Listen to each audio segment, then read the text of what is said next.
Israël se prépare à prendre des mesures en vue de l'occupation de l'ensemble de la bande de Gaza. Le Premier ministre Benjamin Netanyahou a participé hier à une réunion de 3 heures pour discuter de ses plans.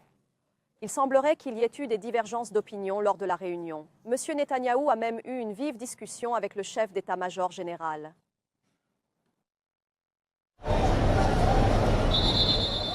Le Premier ministre israélien Benjamin Netanyahou continue d'insister sur son plan d'occupation totale de Gaza. Monsieur Netanyahou a participé à une réunion mardi pour discuter des plans d'expansion des attaques et de l'occupation de la bande de Gaza. Toutefois, des divergences d'opinion ont marqué cette réunion.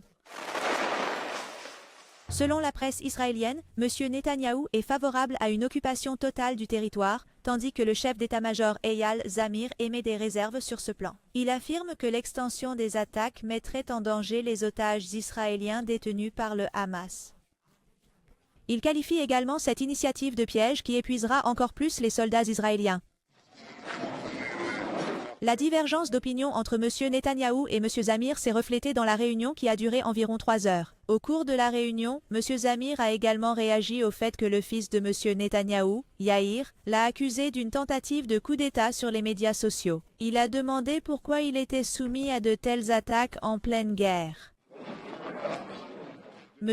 Netanyahou a répondu à M. Zamir « Je n'accepte pas vos menaces constantes de démission, mon fils est un adulte de 33 ans ».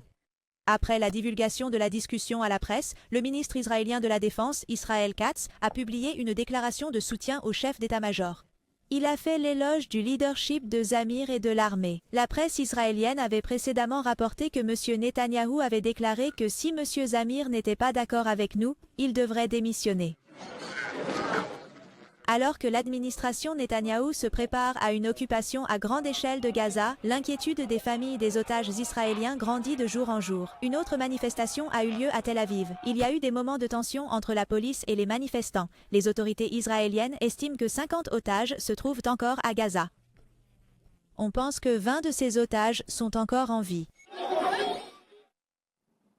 Le président américain Donald Trump a également été interrogé sur les plans d'Israël pour une invasion globale de Gaza. M. Trump n'a pas fait de commentaire direct, mais ce qu'Israël fait à Gaza dépend d'Israël, a-t-il déclaré. Il a défendu l'importance qu'il accorde à l'acheminement de l'aide humanitaire dans la région.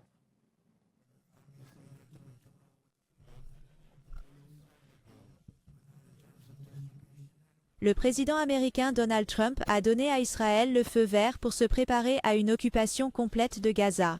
Au revoir. M. Trump a été interrogé sur les préparatifs de l'administration Netanyahou en vue de renouveler les plans d'attaque de Gaza. Le président américain a déclaré qu'il ne savait pas quelles options étaient sur la table et qu'il se concentrait sur la distribution de l'aide humanitaire à Gaza. L'autre question concerne Israël, a-t-il dit?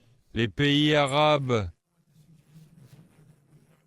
Je sais qu'il y a des pays arabes qui nous aideront, et il y a des pays arabes qui nous aideront. C'est sur cela que je me concentre. Le reste est préparé. Je ne sais pas quelle est la proposition. Je sais que nous essayons de nourrir les gens. Les États-Unis ont donné 60 millions de dollars pour fournir une aide alimentaire. Je sais qu'Israël nous aidera avec de l'aide alimentaire et de l'argent, et que certains pays arabes nous aideront également. Je me concentre sur ce point. Je ne peux rien dire sur le reste. Ce qu'il fait dépend d'Israël. La Fondation pour l'aide humanitaire à Gaza, qui opère sous la direction d'Israël et des États-Unis depuis un certain temps, a répété qu'elle avait fourni 60 millions de dollars d'aide à la soi-disant Fondation pour l'aide humanitaire à Gaza. Cependant, les médias américains et israéliens rapportent que ces données sont fausses. Tout récemment, le Washington Post a rapporté que seuls 3 millions de dollars avaient été transférés à la Fondation et aux Palestiniens vulnérables dans les points de distribution de l'aide mis en place par la Fondation pour l'aide humanitaire à Gaza. Le droit international et les droits de l'homme ne sont pas respectés. Chaque jour, les Palestiniens sont la cible de tirs aléatoires de la part des soldats israéliens.